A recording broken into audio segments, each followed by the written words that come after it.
आपके लिए मैं बस इतना ही कहना चाहूंगा कि पल पल सुनहरे फूल खिले, पल पल सुनहरे फूल खिले, कभी न हो कांटों का सामना, जिंदगी आपकी खुशियों से भरी रहे, यही है हमारी शुभकामना, यही है हमारी शुभकामना। आप लोग एक बार तालियों से उनका स्वागत कीजिए। और महोदय, मैं कृषि विभाग से हूँ, तो अपने विभाग के बारे में जानकारी दे दूं कि हमारे विभाग की जो सबसे महत्वपूर्ण योजना चल रही है, प्रधानमंत्री किसान सम्मान निधि योजना। इस गांव में, लिधौरा गांव में आपके 751 उसके लाभार्थी हैं। 751 लोग हैं जिनके खाते में हर चौथे महीने 2000 रुपए की धनराशि हस्तांतरित की जाती है डीबीटी के माध्यम से। और महोदय, मैं बता देना चाहता हूं कि यदि कोई पात्र व्यक्ति छूट गया हो तो जनसेवा से अपना आवेदन करा ले। आवेदन के लिए जो आवश्यक दस्तावेज हैं, जो नोट करना चाहे नोट कर लें।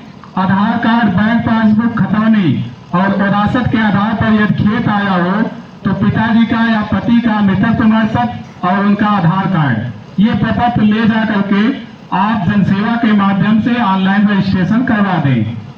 और यदि किसी कारणवश मान लीजिए आता है और कुछ किस्तें रुक गई है आपकी, तो उसमें आपके 3 कारण हो सकते हैं।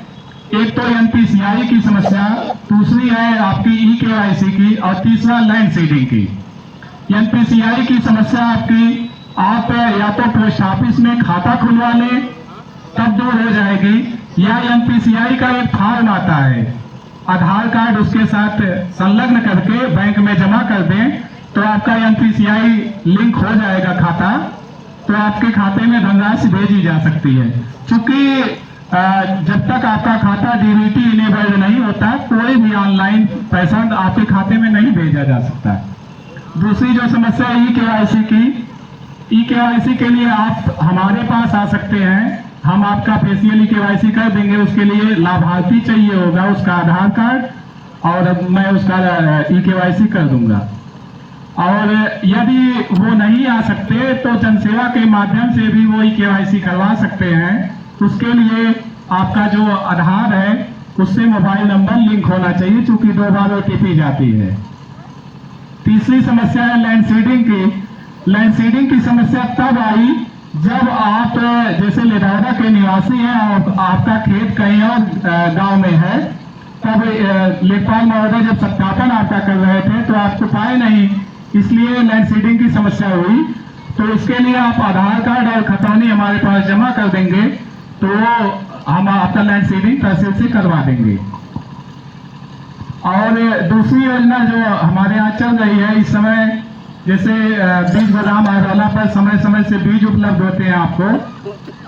गेहूं के, जैसे रबी के सीजन में गेहूं हो गया, सरसों हो गया और चना मटर, इन सब के बीज। और इस समय मान लीजिए सीजन तो चली गई, जिप्सम आपके राजकीय बीज गोदाम आधाला पर उपलब्ध है। यदि आप लेना चाहते हैं तो उस पर 75% की सब्सिडी है, यानी आपको केवल 25% पैसा देना है। पहले आपको तो पूरा देना होगा, बाद में आपके खाते में 75% वापस कर दिया जाएगा। और दूसरा है बखारी आई हुई है, बखारी जिसमें आप धान गेहूं स्टोर कर सकते हैं, तो उस पर आपको 50% का अनुदान है। पहले आपको पूरा देना होगा, बाद में आपके खाते में धनराशि वापस चली आएगी। और इस समय एक योजना और चल रही है, कृषि यंत्रीकरण की योजना, जिसमें आपका इस समय जो लक्ष्य बचे हुए हैं, स्प्रेयर के और चारा काटने की मशीन पर लक्ष्य बचे हुए हैं, उसके टोकन यदि निकलवाने हो, जैसे आपको स्प्रेयर यदि लेना हो तो हमारे पास आकर के संपर्क कर सकते हैं, मैं इसकी प्रक्रिया आपको समझा दूंगा। ठीक है। और इसी के साथ ही मैं अब अगले वक्ता के रूप में आमंत्रित करूंगा प्रमोद पाल जी, जो कि